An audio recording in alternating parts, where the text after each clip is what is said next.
Viewers మనం వచ్చేసి Tamil Nadu government ఉపవాచకం చూస్తూ ఉన్నాము. అత్యాస అనేటువంటి ఇది లెసను. ఒక ఊరిలో ఒక ధనికుడు ఉండేటువంటి వాడు. అతనికి 100 ఎకరాలు భూములు ఉండేవి. అయినా అతనికి వచ్చేసి తృప్తి లేదు. తక్కువ ధరకు దొరికితే ఇంకా ఎక్కువ భూములు కొనాలని అనుకున్నాడు. అక్కడికి దగ్గరలోని పర్వత సమీపాన చాలా భూములు ఉన్నాయి.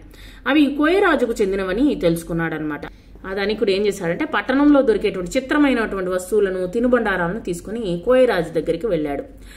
వాటిని కోయరాజు బిడ్డలకు కానుకలుగా ఇచ్చాడు. అతడు, అయ్యా, మీకేదేమైనా సహాయం చేయాలనుకుంటున్నాను, అడగండి, చేస్తాను అన్నాడు. ఆ పరిసర ప్రాంతంలో కొంత నేల కావాలని ధనికుడు కోరాడు. అలాగే ఇస్తాను, దీనికి మీరు ధనమేమీ చెల్లించవలసింది లేదు. ఎంతో నేల ఇక్కడ వ్యర్థంగానే ఉంది, మీరు సాగు చేసి ఉపయోగించుకుంటే చాలు. అయితే ఒక షరతుపై దాన్ని మీకు ఇస్తాను. రేపు ఉదయం 6 గంటలకు మీరు రండి. ఇక్కడి నుండి బయలుదేరి మీ ఇష్టం వచ్చినంత దూరం నడిచి మళ్ళీ తిరిగి సాయంత్రం 6 గంటలకు ఈ చోటికి రావాలి. మీరు నడిచినంత మేర నేల మీదే అన్నాడు కోయరాజు. ఆయన మాటలు విన్నటువంటి ఆ సంపన్నుడు, బాగా డబ్బున్నటువంటి వ్యక్తి, తన కాంక్ష సులభంగా తీరబోతున్నందుకు చాలా ఆనందించాడు. తన కాంక్ష అంటే తన యొక్క కోరిక. ఉదయం కోసం ఎదురు చూస్తూ ఆ రాత్రంతా నిద్రపోకుండా గడిపాడనమాట.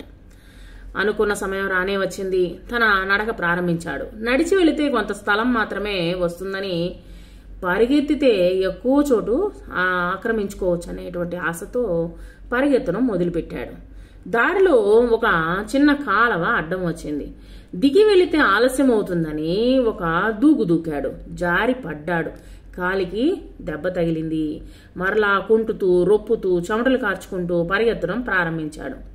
దారిలో ఒకడు ఆ ధనికుని యొక్క పరిస్థితిని చూసి, అయ్యో, ఇతను ఎంత కష్టపడుతున్నాడని చెప్పేసి జాలిపడి దాహానికి నీళ్ళు ఇచ్చాడు, జలం ఇచ్చాడు.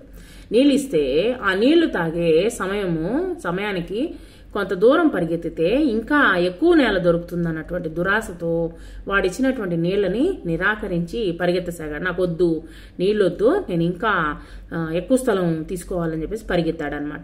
ఈ విధంగా పరిగెత్తి చివరకు ప్రారంభించిన చోటికి సాయంత్రానికి చేరాడు. స్పృహ తప్పి పడిపోయాడనమాట. అంతలో కోయరాజు ఇరుగు పొరుగు వాళ్ళు అక్కడికి వచ్చారనమాట. మరి కొంత సమయానికి ఆ ధనికుడు ప్రాణం వదిలాడు.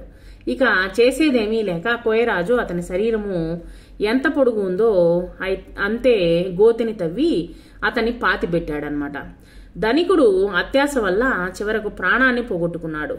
కాబట్టి ఏ విషయంలోనైనా సరే అత్యాశ అశాంతికి మూలం అన్నటువంటి సత్యాన్ని గ్రహించి ఉన్నదాంతో తృప్తి చెందడము ఆనందానికి మూలము అని మర్చిపోకూడదు. అంటే మనకు ఎంతవరకు ఉందో దాన్ని మనం వచ్చేసి తృప్తిగా మనకి ఎంత ఇచ్చాడో భగవంతుడు వచ్చేసి దాన్ని ఉంచుకొని తృప్తిగా మనము కాలాన్ని గడుపుదాము.